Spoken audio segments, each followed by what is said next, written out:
Alright, welcome back to the Grumpy Engineered World headquarters.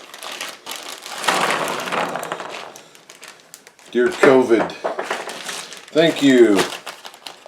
We worked hard to stay hydrated. Now, what are we doing with all this mess? We've got to find a way to properly get rid of all these corks. Safely, environmentally consciously, I think. So, what are we going to do? This. We're going to build one of these. Place to put hot pots and pans without jacking up the countertop. Alright, let's get this thing assembled or glued up. I skipped the whole table saw part and the miter saw part. I cut a groove in there for the bottom and I mitered the ends of these boards at 45. Nothing fancy. Didn't figure you wanted to be bored watching that on the table saw and the miter saw. If you'd like to see it in the future, throw something in the comments. I'll start videoing that part. Let's get out our 3M tape. 3M. Nothing but love for you, baby. Call me. Alright.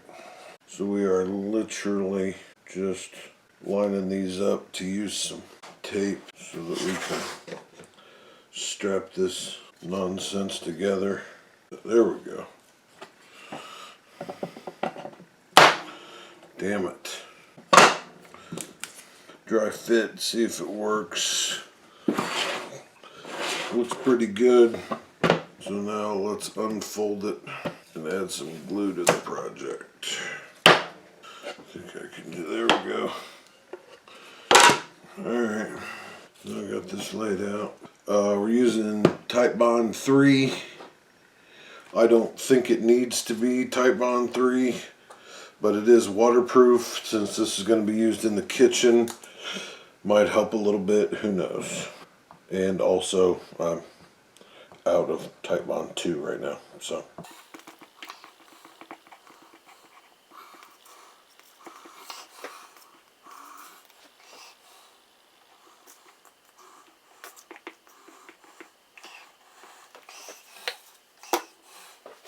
Alright.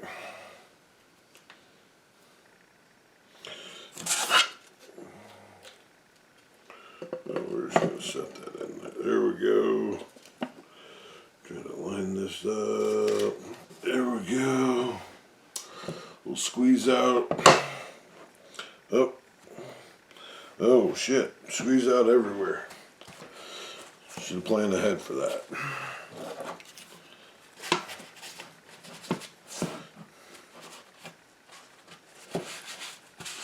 Then we have our first problem. This quarter isn't sitting. There we go. Tighten that tape down. There we go. That's looking pretty good. Alright, we will let's glue dry. Come back, give it a light sand, and we'll get those corks installed. Alright, glue's dry, looks like. Let's hit it with the sander and see what happens.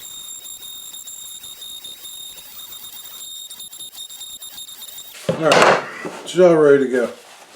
Now, for this part, nothing fancy. Here's the corks I kind of picked out earlier to see what worked best. So I'm going to try and recreate what I had. Don't get frustrated. You can do whatever pattern you want. Obviously, it's your hot pad, but you will need to play with them some.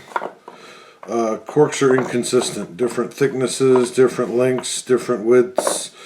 So you'll be, I guess the best way to explain it is fussing with them till you get a good layout, good pattern. And you will bump the corks and knock them screwy, but it's all good. We'll get through it. Alright, so this is Not the pattern I had originally. So let's see what we can figure out, because I had a line of them. That doesn't work.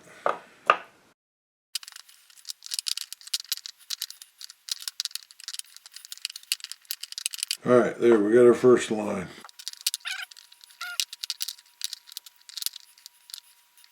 There we go. We're getting there. But yeah, there's lots of playing with them. There we go. Now, what we do is you kind of want to space them. There'll be gaps. They don't fit perfect. If you try to get them fit super tight and perfect, you got to sit there and shave them with a razor blade. I've never gone to that much trouble. So now I get out my titebond glue. I just use original on this. Doesn't have to be anything fancy. You probably use Elmer's wood glue on this. And I glue some at random and let them set up a little bit, and then I come back and keep doing a couple here and there. That way I can continue to play with the spacing around them, whatever you're setting on them. You know, the air can move a little bit, and they turn out pretty good. Start down here in the corner since this one's all snug, and I turn them so that, you know, you can see the writing on them. Makes them look kind of cool. There we go, there's a couple. And we'll come back and give those a little while to dry some. That should do it. Everything's glued up. We'll let it all dry, and then we'll give you a look after everything's set up. Here we go. All done and ready to be used. Looking good. Thanks for watching, and please like and subscribe. Catch you next time.